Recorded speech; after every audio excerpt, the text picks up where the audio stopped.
Welcome, Rachel, to the Network for Research into Chinese Education Mobilities. We're very excited today to talk about your most recent book with Cambridge University Press. But before that, can we invite you to briefly introduce yourself? Oh, thank you so much, Cora. I'm really excited to have this opportunity to talk with the network. So my post is in Chinese Development and Society at Oxford in the School of Global and Area Studies, and also I'm a fellow at St Antony's College. I did my PhD in sociology in Cambridge many years ago now, and my field is the sociology of China. So I'm really interested in researching the social changes wrought by urbanization, migration, education, population change, and various state policies. While I sometimes use mixed methods, I really prefer qualitative research. I like to understand the lived experience of these changes, and I love stomping around and talking to different people. So basically that is my positioning as a scholar. Great, great. In particular, in relation to this book that we are discussing today, what motivated you to conduct this piece of research on left behind children in rural China? So there was a lot of research on migration. It's a very excited field. It's also quite a crowded field. But it felt that there wasn't that much research done on children. It was mainly on the migrants themselves, and also a lot of research on women and privileging women's voices, which made for lots of lively reading, but there felt to be a clear gap. And through collaborators at Renmin University, Professor Taoran, we talked a lot because we used to be postdocs together. And I was influenced by his approach of wanting to do survey-based research to look at questions that both interested us. And in the process of doing the survey implementation, I had the chance to talk with some of the children.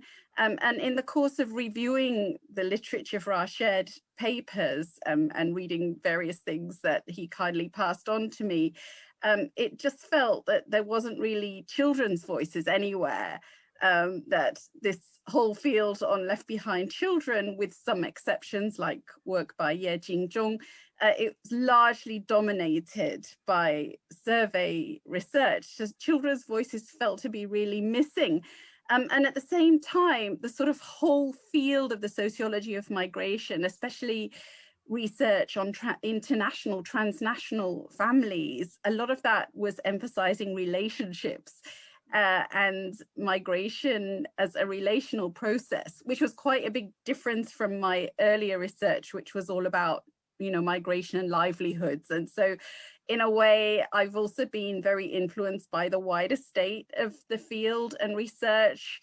And children with their intuitive emphasis on relationships seem to be a really interesting way of trying to contribute to this evolving trend within wider literature on migration.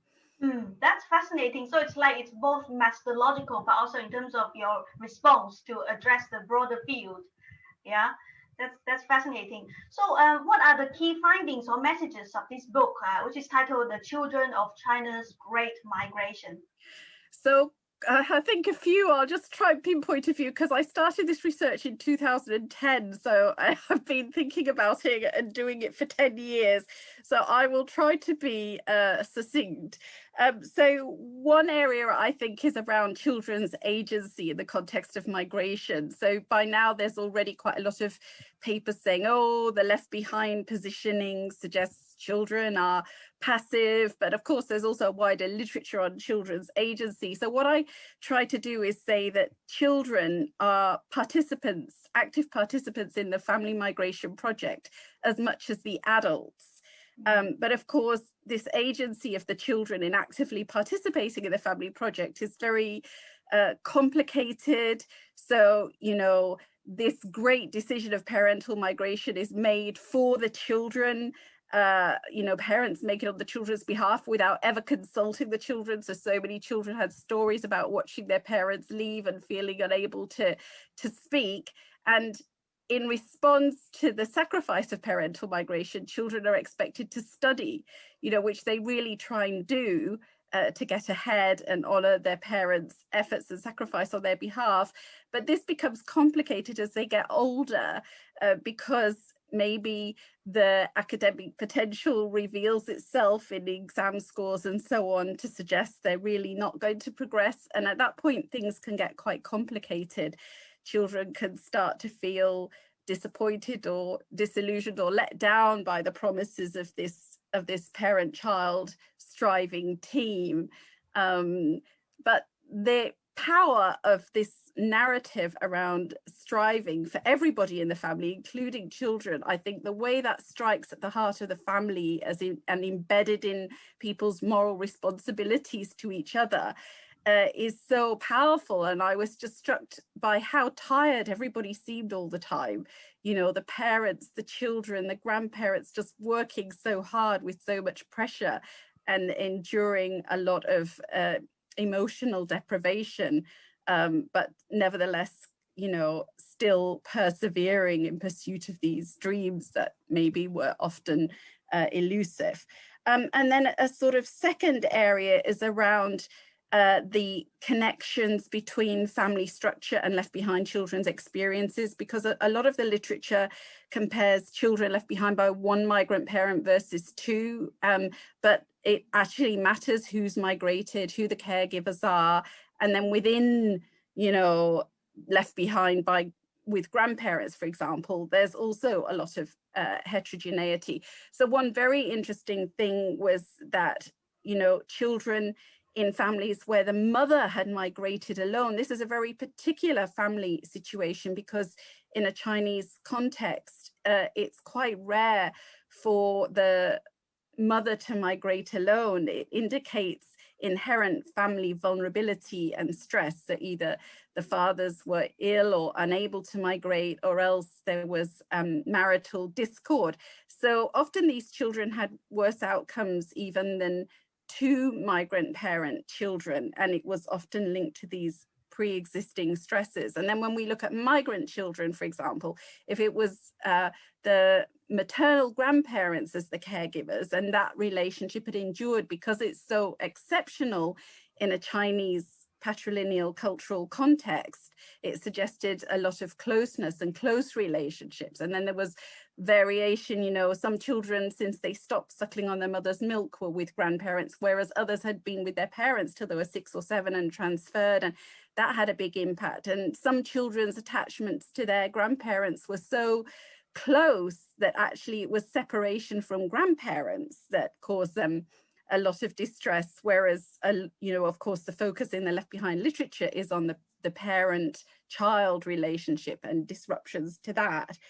And then I would also say, I think the research blurs the boundaries between left behind children and movers, left behinds and migrants, because all these children, to use Xiang Biao's term, they were would-be migrants. They were being raised and living in the present, but knowing that they had to prepare themselves through study to escape rurality and get a secure foothold in an urban job. And another way that these boundaries here between children of migrants or left behinds and other categories were blurred is during the summer holidays, when very many children spent sort of 2 months each year with their migrant parents. And here their experiences were also very interesting, and I think something that deserves further research. A lot of children spent that time sort of locked in a room and getting a very limited view of the city, but also an awareness of their migrant parents' lowly status, and that feeding further into their desire to try to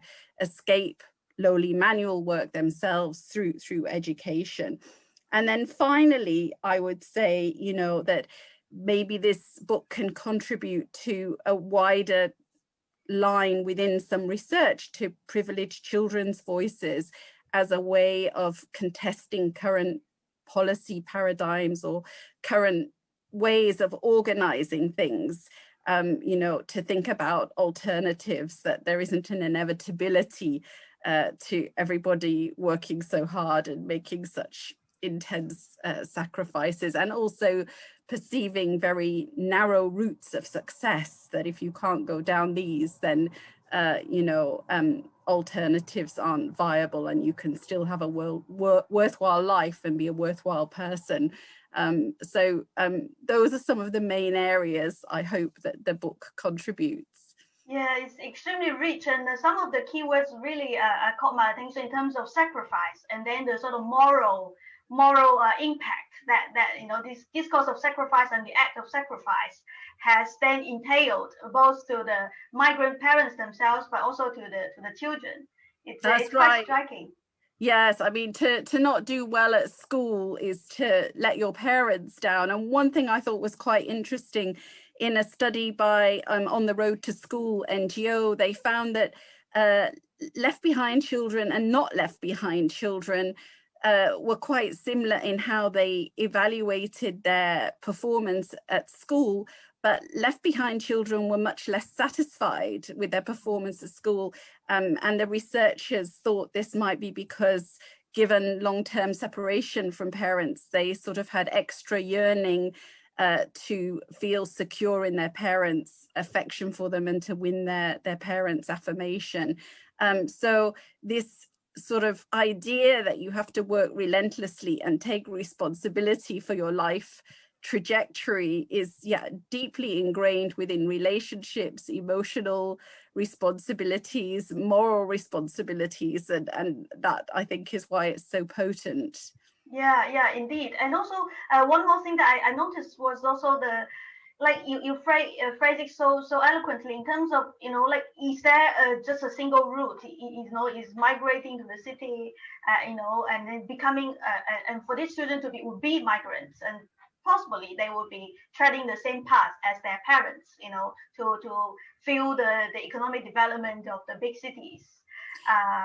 I mean, that's a really interesting question. I know Xi Jinping is now encouraging people to go back to the countryside and to envisage a good rural life.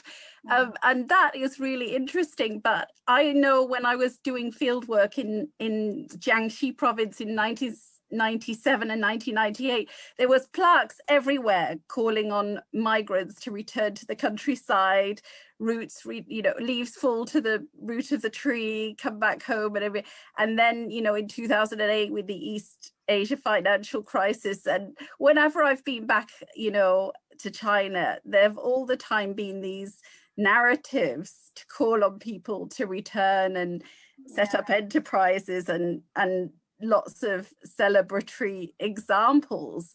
Whether or not this time there's anything different in that narrative, I think is something that's interesting to probe further, and whether or not, people can envisage alternative ways of being successful. I mean, we see the current phenomenon of young people lying down, don't we, to indicate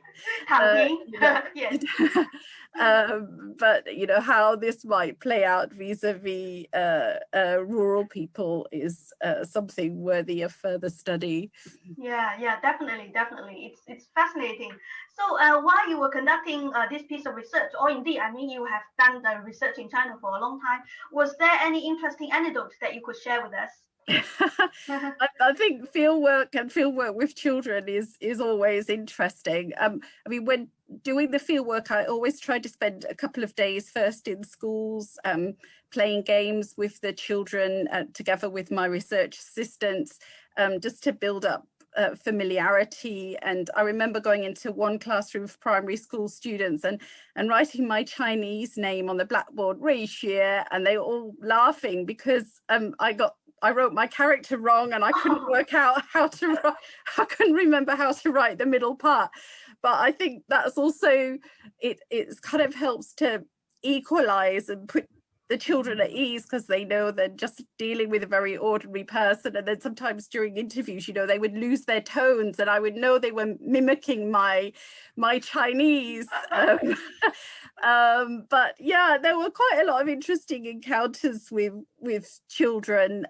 So I mean, I would always ask the children at the end of the interview what their 3 wishes in life were, and I remember one boy answering that he wished he could grow one really big foot to squash anyone who asked him what his 3 wishes in life were. Wow. There are all sorts of, fun things like that in terms of the interaction with children. Sometimes there could also be inconsistencies that could be quite interesting, like one girl who I'd interviewed once and her parents weren't migrants. And then I did a follow-up interview with her a few years later, and she told me that her mother had migrated to a biscuit factory for her education and then had later returned. And then I went that weekend to visit her family, and it turned out it was very clear her mother had never been anywhere. And then the girl later found me to kind of say, well, and what she meant was she really wished her mother would migrate, because she perceived that if a parent migrated, it meant that they saw a lot of promise in the child, that they would do that for their education. So sometimes inconsistencies would come up in the accounts of children and adults that could be interesting. So all of those sorts of things make the field work, no day, no encounter is the same. Exactly, and quite insightful. I really think, especially the last example, it's like, you feel, there are some inconsistencies, but actually they yield really extra rich insights about how she perceived migration, or like sort of being so-called left behind. It could be like a signifier of her parents' high expectations on the left behind children. That's right. And sometimes also people would say, really mundane things. Children could say quite mundane things, that maybe were quite literal, but actually they have real significance. So, there was one boy, and I was asking him, his primary school boy, and he'd come back from spending time in the city with his parents who ran a duck meat stall, and asking him where did he prefer, home or out in the city, and he's like, home. And then, well, what is there to do in the city? Well, I just, sat with my parents selling duck meat. Well, where do you prefer? Well, I prefer here. Why? Because I'm so fed up of eating duck meat every day. I can't stand it. And then actually some of those sorts of things reveal something. They're actually quite significant. They could show the parameters of their experience, or, what it meant to occupy that niche within the city.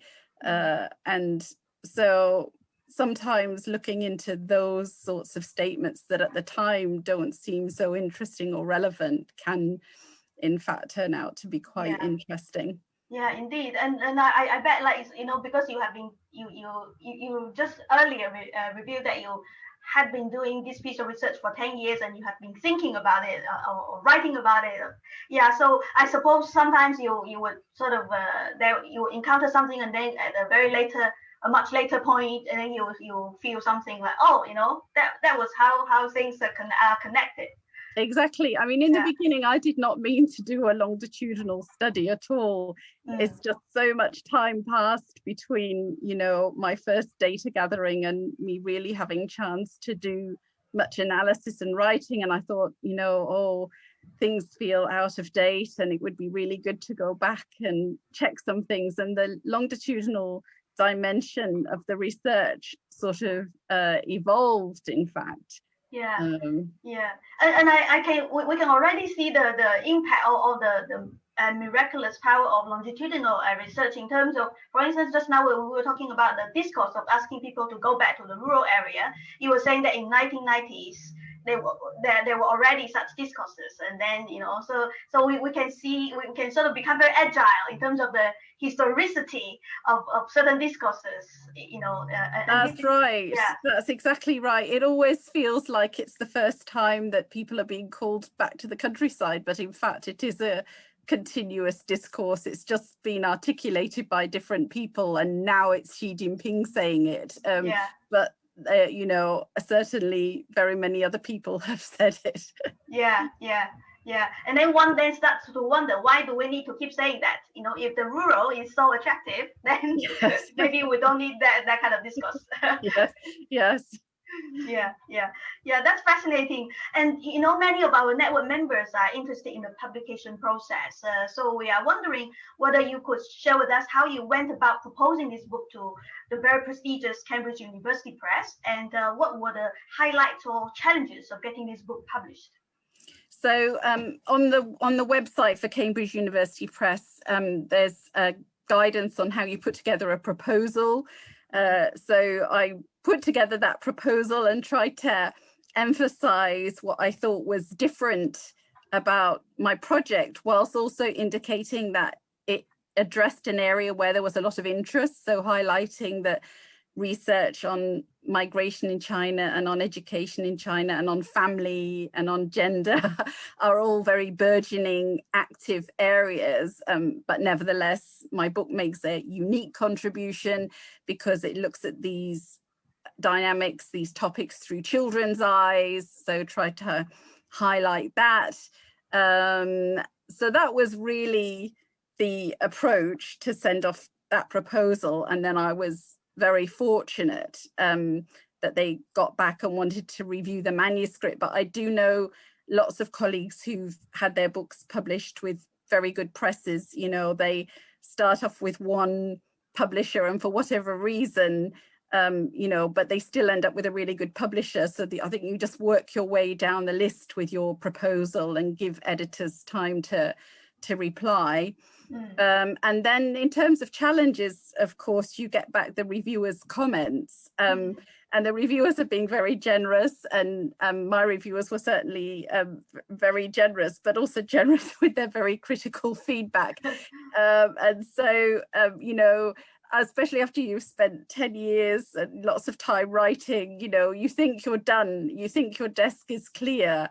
And then once the reviewers' comments came back, you know, there was another 6 or 7 months of writing. And then I think the challenge is knowing when to let go and saying, okay, this is good enough, you know, otherwise it's just never going to progress. It's never going to be out there.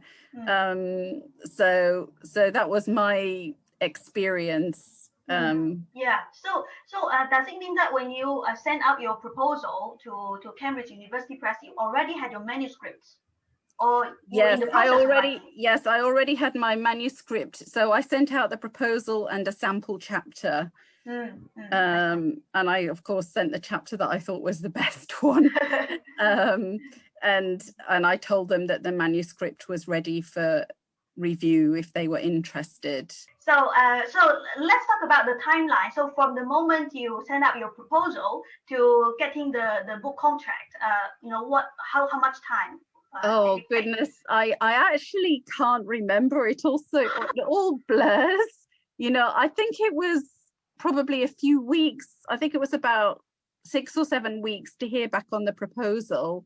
And then I sent off the manuscript, and then I think the manuscript review was probably about 6 or 7 months. Wow.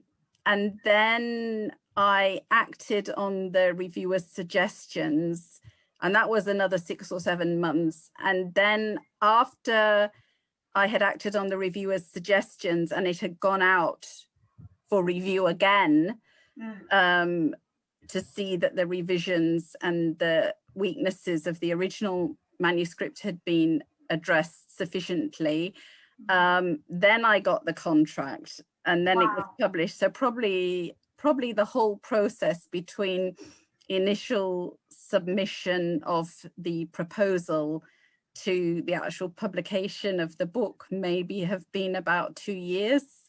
Yeah, something like that. Wow, it's good to have this perspective, you know, to put things in perspective and to be prepared for a very long and arduous process. Yeah, wow. Well, whenever we start anything, you know, like when I first started this project of a qualitative understanding behind children's lives, I was thinking of it in terms of a 3 or 4 year project. I never imagined it would take this long, but somehow, you know, I mean, I think that's academia is an exercise in persistence, really. Yes, yes, yes. And in Chinese, we have a saying, which is about it takes you 10 years to get a good sword, 10年磨一剑. Yeah. Okay. Yeah. Yeah. Yeah, it's a fascinating example. Yeah. So it's also great to learn that your research project was sponsored by a major British Academy fellowship. So many of our network members are earlier in their career, and so I was wondering if you could share with us some advice about how early career academics can navigate the funding application processes. Oh, so that's a good question. I mean, in fact, I don't feel, I mean, I've had some good luck, but broadly, I've also had a lot of rejections. For the initial collaborative project with Tauran, we tried a couple of places and we got rejected, and we rewrote the proposal, and then finally we got funding to do the survey. And I think that was really useful because through doing that research, I started to really get into the topic. And what I've learned from the limited successes I have had with funding applications is that I tend to have a much better chance of success when writing about something where my thoughts are really mature and I've been thinking about it for a long time, rather than when I try to address a new topic and still put lots of work in, but it's a different topic, maybe because the funding call, I once tried for something on China in Africa and put a lot of work into that, but it wasn't really a literature that I had been steeped in or something I'd been thinking about for a long time. By the time I applied for the British Academy mid-career fellowship, I'd already spent a couple of years thinking about the topic of left behind children and had a vision of the manuscript that was possible. So I think the fact that the ideas were quite mature, like I think it's probably always good if you've already written a journal article on something or you're already spent time thinking about something, I think there would be a maturity to the narrative. That's been my personal experience. And then the other thing I think is to make it very clear that the outputs that you're proposing or promising are very feasible. So not over promising, and also demonstrating that you're already partway along this road and that with this funding, it would be possible to realize this vision or that vision. But again, I also think it's just down to persistence again, and that and luck, who the reviewers are, how generous they are. I mean, that's also one element of it. But I treat it like journal papers. The belief that every journal paper will get a home, that every criticism and rejection is just a way of getting closer. That's the kind of self-talk I give in order to keep going on. But of course, putting in for a research grant is very time consuming, and there is only a limited number of places that you can resubmit to. So, I mean, that's also another reason to try and put in project proposals around things where your thinking is already quite mature, because it's just more efficient in terms of time as well. So I would say those are sort of the wisdoms I've distilled from my own experience. Very, very useful. Thank you so much. Yeah, very, very insightful. And my next question is about your collaboration, because just now you mentioned Professor Tauran a few times, and we understand from your book that you have been collaborating with colleagues, including Professor Tao, in China for a long time. So can you share with us your tips about fostering and sort of sustaining this kind of long-term collaboration? So for this particular project, that was a qualitative exploration of children's perceptions and experiences. I mean, I think one thing that was useful was to do lots of presentations about my research, even in the very early stages, about what I was finding and what I was thinking within the provincial academies and provincial universities that were hosting me, because given the political context of China and the fact that if anybody hosts your research, actually they are taking some sort of risk, that, you know, it really let people understand what I was trying to do. And this was also a conversation that they were very interested in and felt was meaningful from their own perspective. So building that understanding, I think, made them willing to help with research access. So I did a lot of presentations. I always had research assistants from local provincial academies and institutions, and they were wonderful. They were really, really helpful, and they made a big difference to the research. And it was good practice in terms of doing research with children to have them present, but also the interviews just went much better because they were there. But that kind of openness, you know, that it's fine, whatever conversations I'm having in this research, you know, it's fine to have other local academics present, I think also built up or helped to sustain trust. And then in terms of these local academies and universities engaging in ongoing relationships, so welcoming their scholars to come to the UK and hosting them. For example, we will have a shared online conference with the Jiangxi Academy of Social Science later this year.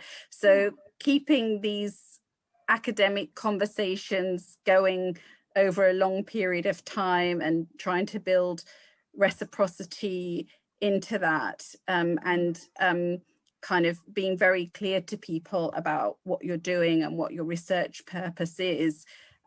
Those, I think, are all ways of approaching the research, especially as a foreign researcher, in the Chinese context. Yeah, so that's fantastic. So it seems that, yeah, like the key is to be very transparent and honest and sort of keep the sort of communication channel very, very open. Yeah. Because you need people to host you, you need people to help you with access to the field. I mean, in fact, being a foreign researcher there, I realize, you know, I'm a big imposition, you know, also because people are very busy, you know, they have their lives, they have their work commitments, they have their family commitments. So to take time to accompany me, or, you know, for teachers or headmasters to take time out to introduce my research and make connections with respondents when they have so many other burdens upon them. In fact, it's incredibly generous. And so you're sort of so dependent on very many people's goodwill. Yeah, that's very true. I often feel, you know, myself when I conduct research, I always feel very, very grateful to my participants or to gatekeepers, because you're right, it's an imposition, you know. Yeah, so that's wonderful insights. So what are your next plans or steps for these very fascinating research projects? That's made difficult because of COVID. So I mean, there's two things that I would really like to do. One thing is I would like to do more research on children's experiences of holidays, summer holidays, and look at different social groups, because I think that is really under-researched in the education literature and literature on children generally, and also in a Chinese context. I have a little bit about it on my book, but I just think there's so much more I would have liked to have written had I had the presence of mind to collect the data on it. And then the other thing is that I would really like to follow some of these children, because this research started in 2010. You know, the research participants had a mean age of 12 years. So like they're 22 or 23 or 24 now. And it would be very interesting to learn about how their life course has panned out and what their reflections are in relation to their own family formation. Maybe this is something that will be possible in a couple of years' time. It sounds so exciting and so important, because you are literally following a generation of left behind children. And it's like seven up, but in China. Yes, yes, exactly. That would be, it would be extremely important. Yeah, that sounds so exciting. So is there anything else that you would like to share with us today? Oh, I'm not sure. Let me think. I mean, I would say I guess I was very lucky because I already had job security, and I guess it's harder for people who are coming out of their PhD or in postdoc positions, but I really think there's value in slow research. I think we can get frustrated with ourselves that we're not producing for long periods of time, but if we produce things very quickly, often there's good sides to that, but I think there's also good sides to taking time and engaging with the same people over a period of time if possible. And then also I think research that highlights the importance of children's experiences in their families and the relational dimensions of well-being. I mean, I hadn't realized the full significance of that for children until I was doing a lot of the background reading for this book. And there's so much emphasis in many countries on other priorities, but we know that in terms of having a happy, stable, productive next generation and workforce, that happy childhoods really do matter a lot. And so I think there's a lot of value in research that listens to children. Yeah, that's really, really important pieces. These are very important pieces of advice for us. Thank you so much, Rachel. It's been a great pleasure talking to you about your wonderful book. Thank you so much, Cora. Thank you. Thank you.